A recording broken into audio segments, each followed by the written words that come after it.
ये वाला और एक चक्र ये वाला, ये दोनों चक्र ही पुष्प के आवश्यक चक्र कहलाते हैं। समझ में आ रही है? इन्हीं चक्रों को हम आवश्यक चक्र कहते हैं। क्यों कहते हैं आवश्यक चक्र? क्योंकि यही रिप्रोडक्शन में मुख्य भूमिका निभाते हैं, जबकि इन दोनों चक्रों को हम सहायक चक्र कहते हैं। सहायक चक्र ये रिप्रोडक्शन में कोई बहुत ज्यादा भूमिका नहीं करेंगे, केवल सहायता करेंगे, ठीक है, रिप्रोडक्शन कराने में। और ये चक्र रिप्रोडक्शन करेंगे या कराएंगे, ठीक है। इसीलिए उन दोनों को, ऊपर वालों को सहायक चक्र, जबकि निचले वाले दोनों को आवश्यक चक्र कहते हैं, ठीक है। इतना हम चाहे तो नोट में भी लिख सकते हैं। क्लियर? सहायक चक्र क्या है भाई पुष्प के? तो हमें पता, बाह्य दलकुंज और दलकुंज। आवश्यक चक्र कौन से हैं? तो मुझे समझ में आता है कौन कौन से हैं आवश्यक, उमंग और जायाम। आवश्यक चक्र, सहायक चक्र। क्लियर है? एक पुष्प में या फ्लोवर में इतना काफी है, ठीक है। इतना तुम्हें समझ में आना चाहिए। अगली बात करें।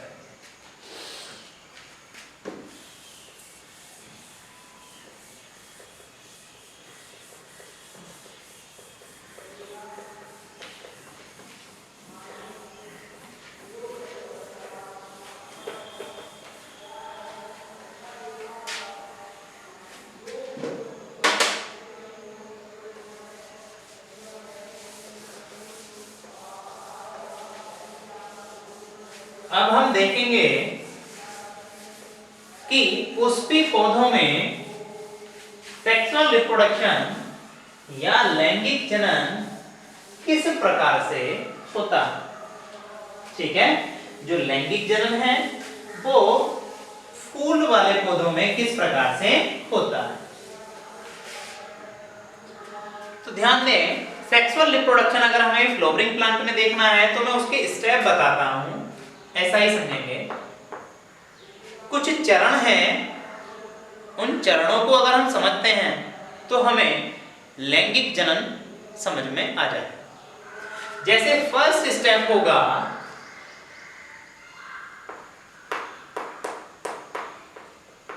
परागण, दूसरा स्टेप होगा परागकण का अंकुरण तथा पराग नली में वृद्धि। क्लियर है? जबकि थर्ड स्टेप होगा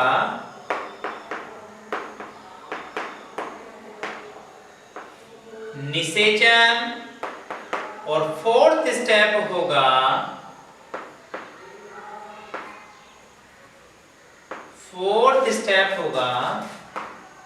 बीज तथा फल का निर्माण। अगर हम ये चारों स्टेप पढ़ लेंगे, परागण, परागकण का अंकुरण तथा परागनलिका में वृद्धि, निषेचन और बीज तथा फल का निर्माण, तो इस चारों स्टेप में, इन चारों स्टेप्स में हमें सेक्सुअल रिप्रोडक्शन समझ में आ जाए, ठीक है। तो अब हम एक एक करके इन चारों स्टेप की बात करेंगे, ठीक है। ध्यान दें, सबसे पहला हमारा स्टेप आएगा, परागण, ठीक है। परागण को बोलते हैं पोलिनेशन।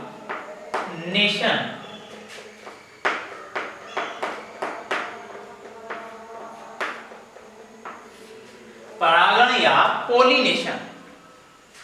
परागण या पोलिनेशन क्या है, किसे कहते हैं परागण या पोलिनेशन, देखते हैं।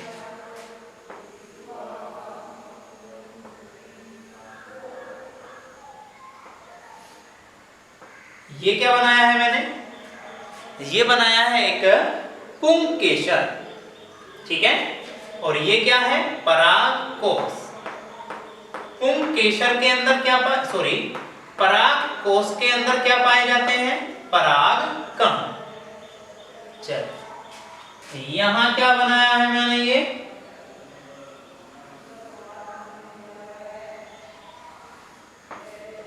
क्या बनाया है मैंने, एक स्त्री केसर। स्त्री केसर में यहां क्या पाया जाएगा, बीजांड, ओव्यूल। और इसी बीजांड के अंदर पाए जाते हैं फीमेल गैमीट। मैं परागकण को नर युग्मक मान रहा हूं, ठीक है। रियल में हम नहीं कह सकते हैं, लेकिन अभी समझने के लिए इस बात को समझेंगे। देखो सेक्सुअल रिप्रोडक्शन क्या है, लैंगिक जनन क्या है, कि जब नर युग्मक और मादा युग्मक आपस में मिलते हैं, अर्थात फर्टिलाइजेशन या निषेचन करते हैं, तो निषेचन के पश्चात ही नया जीव बनता है। क्लियर है, नया जीव बनता है। अर्थात जब तक नर युग्मक और मादा युग्मक नहीं मिलेंगे तब तक नया जीव नहीं बनेगा, तब तक नए जीव की उत्पत्ति नहीं होगी, ठीक है। तो मुझे समझ में आ रहा है ये क्या है, नर युग्मक। अभी कह रहे हो रियल में हम इसे मेल गैमेट या नर युग्मक नहीं कह सकते हैं, लेकिन 10th लेवल पर तुम समझने के लिए इस बात को मान लो। ये क्या है, नर युग्मक, और ये क्या है, मादा युग्मक। ये दोनों जब तक नहीं मिलेंगे तब तक नया जीव नहीं बनेगा। लेकिन ये अलग पार्ट पर है और ये अलग पार्ट पर है, मिलना तो बहुत दूर, अभी तो ये अलग अलग हैं। तो होगा क्या, सबसे पहले जैसे ही ये परिपक्व होगा, अर्थात सेक्सुअल रिप्रोडक्शन के लिए तैयार होगा, तो परागकोश फट जाएगा। समझ में आ रही है, जो एंथर है, जो परागकोश है, वो क्या हो जाएगा, फट जाएगा। और ये परागकण बाहर निकल जाएंगे, और ये परागकण यहां से निकलकर कहां आ जाएंगे, स्त्री केसर के वर्ती काग्र पर। समझ में आ रही है क्या बताया मैंने, ये परागकोश परिपक्व होने पर फटा, और फटने के बाद इसके अंदर जो पोलन ग्रेन या परागकण थे वो बाहर निकले, और निकलकर पहुंच गए हैं स्त्री केसर के वर्ती काग्र पर, स्टिग्मा पर। और मैं इसी प्रोसेस को परागण कहता हूं। समझ में आई क्या कोई बात, कि परागण क्या है। अगर तुम सामान्यतः इस डायग्राम को भी देख रहे हो तो तुम्हें समझ में आ रही है बात कि सर ये जो परागकण हैं, जब वो परागकोश से निकल जाते हैं और वो स्त्री केसर के जब वर्ती काग्र पर आ जाते हैं, तो इसी प्रक्रिया को हम परागण कहते हैं, पोलिनेशन कहते हैं, ठीक है। अब हम इसके लिखने की डेफिनेशन की बात कर लें कि कैसे लिखेंगे परागण को, हम कैसे लिखेंगे। तो ध्वनि सुनेंगे, ध्यान दें। परागकणों का परागकोश से निकलकर,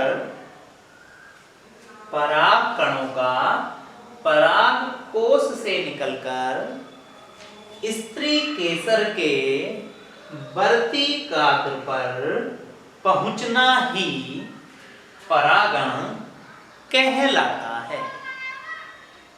क्लियर है। यहां एक चीज और ध्यान देने वाली है, ये जो चीज है इन्हें हम बोलते हैं परागकण, और इस प्रोसेस को, इस क्रिया को क्या बोलते हैं, परागण। दोनों में अंतर ध्यान रखेंगे, बच्चे कंफ्यूज रहते हैं। परागकण क्या है और परागण क्या है। तो परागण एक क्रिया है जिसमें परागकण स्त्री केसर के वर्तिकाग्र पर पहुंचते हैं, जबकि परागकण नर युग्मक को बनाने वाली संरचना है। आगे चलकर इसी से नर युग्मक का निर्माण होता है। किससे? परागकण से। या तुम ऐसा भी कह सकते हो कि परागकण क्या है? ये नर युग्मक है। ठीक है, क्लियर है? हाँ, तो हमें परागण की बात समझ में आ रही है, क्या है परागण या पोलिनेशन।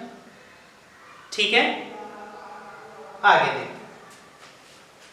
आगे देखते हैं परागण को ही टाइप्स ऑफ पोलिनेशन या परागण के प्रकार। परागण के प्रकार, तो हमारा पहला टॉपिक तो इसमें था परागण की